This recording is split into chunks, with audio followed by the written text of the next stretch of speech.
Assalamualaikum warahmatullahi wabarakatuh. Perkenalkan, nama saya Fikri dan teman saya Mega.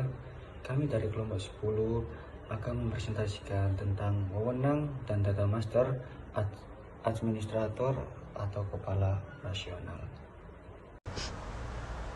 Administrator atau kepala operasional mempunyai wewenang untuk menjalankan segala perintah yang telah ditetapkan oleh seorang manajer.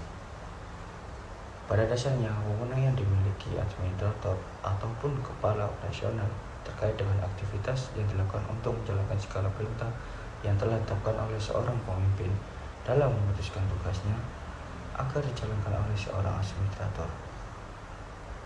Sebab seorang pemimpin membutuhkan bantuan tugas oleh administrator ataupun kepala operasional untuk memudahkan segala tugasnya. Dicatat pada Afrika 2018.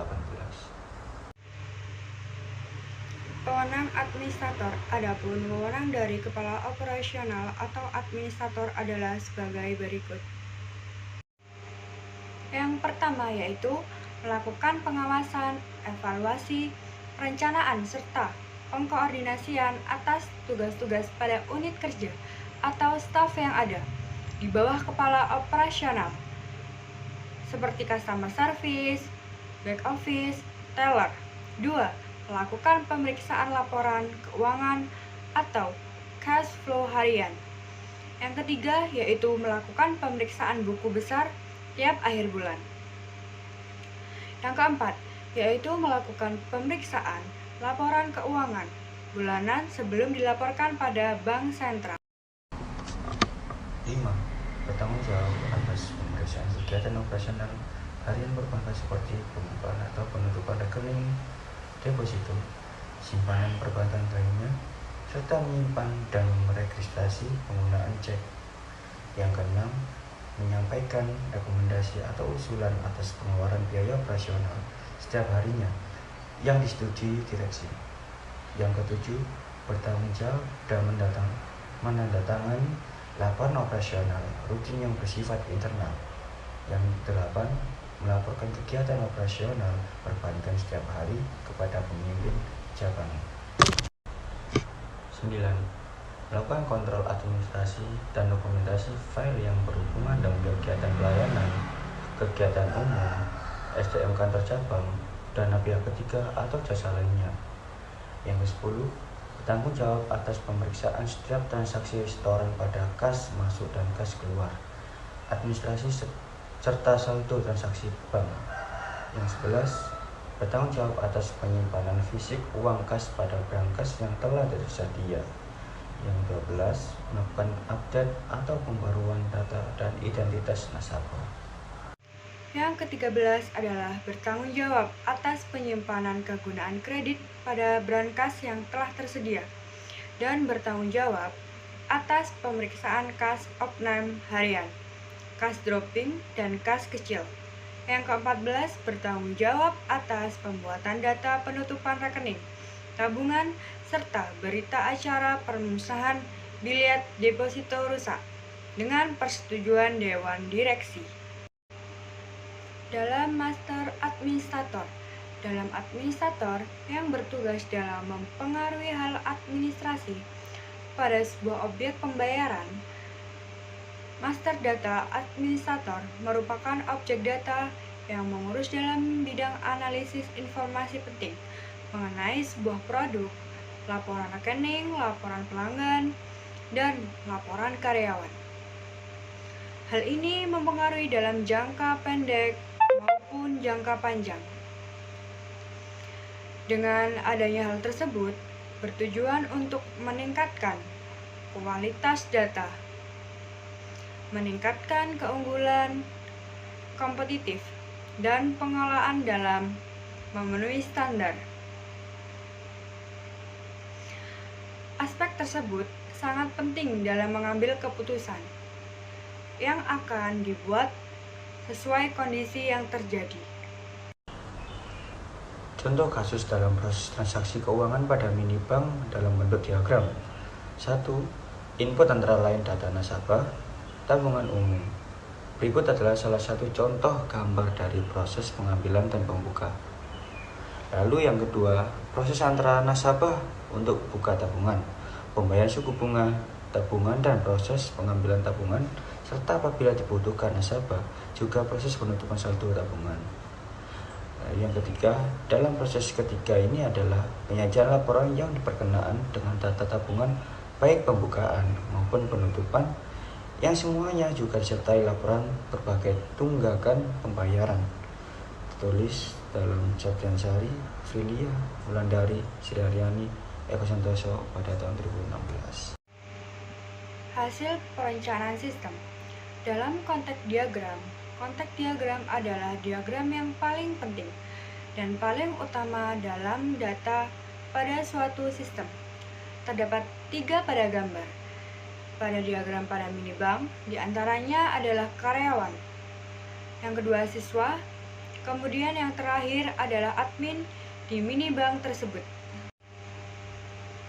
Terlihat pada gambar siswa login ke dalam sistem agar mendapatkan akses masuk.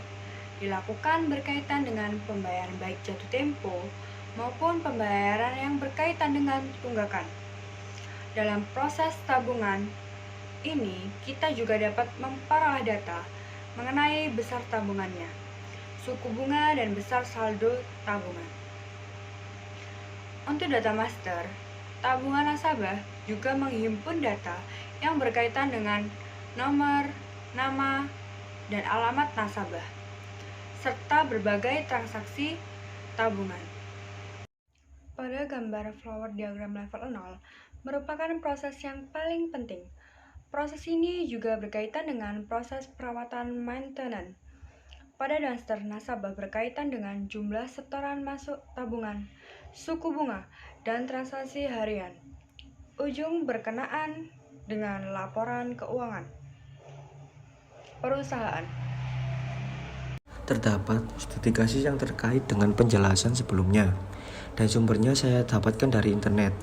Berdasarkan kasus tersebut, kita dapat memberikan solusi, yaitu pertama, tangkap dan tindak lanjuti di perbuatan 3 orang tersebut. Kedua, pecat orang tersebut.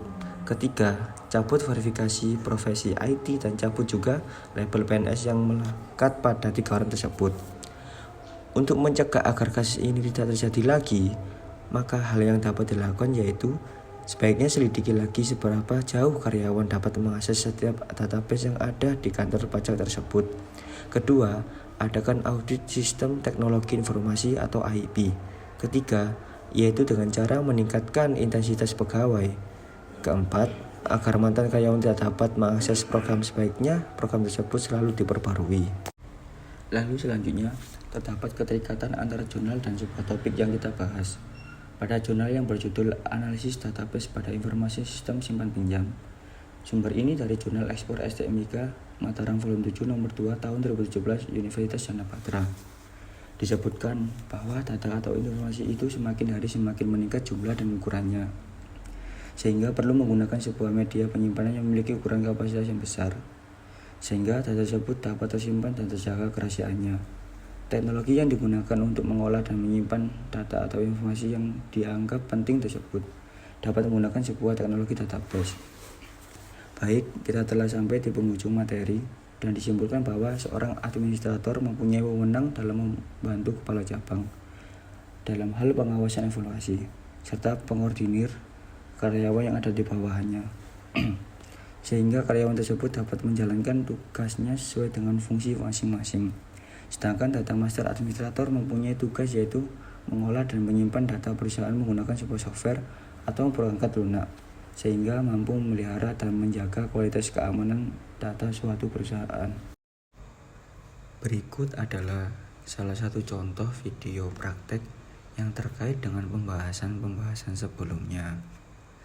Di sini administrator menghubungi kepala cabang untuk datang ke ruangannya dan ingin melakukan pemeriksaan laporan keuangan dan buku besar yang dilakukan setiap bulannya.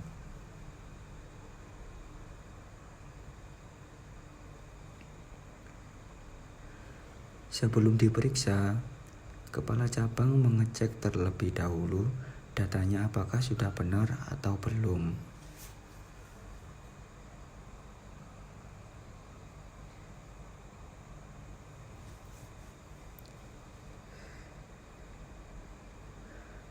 kemudian diserahkan kepada administrator, dan administrator melakukan penyampaian rekomendasi atau usulan yang benar.